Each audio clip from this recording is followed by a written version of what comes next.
The door made a squeaking sound as I pushed against it.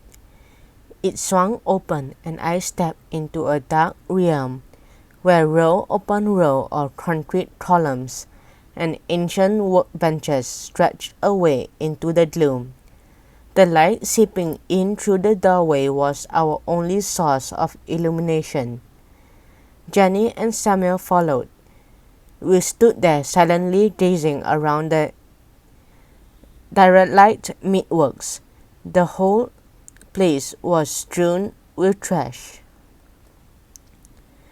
I tried to picture what it must have looked like in the old days, wondering what had happened to all the people who had worked here, and why Mr. Mao had closed down his business. I edged forward and reached the first of the concrete columns.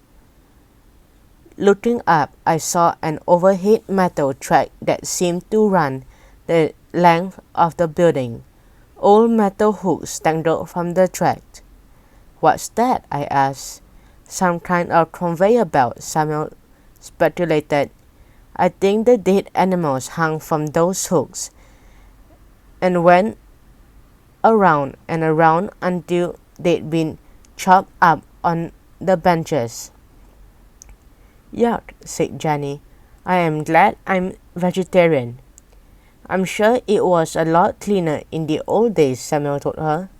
I poked around in the dark and found a large green button embedded in the side of a column. It was almost smothered with cobwebs. "I wonder what this does," I asked aloud.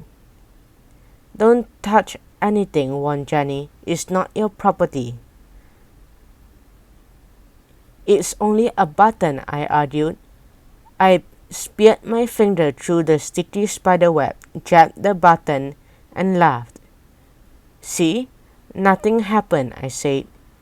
Bang! I almost jumped out of my skin.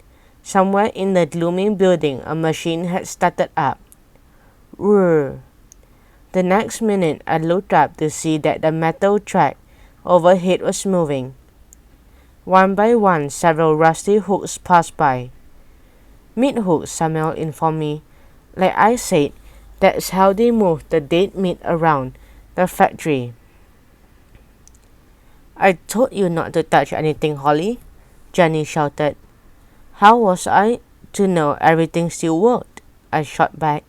"I mean, if a factory is deserted, why would it have the electricity still on?" The rumble of machinery filled the Direlight building. The floor vibrated beneath us. The walls echoed to the noise. "Wow, awesome," I said.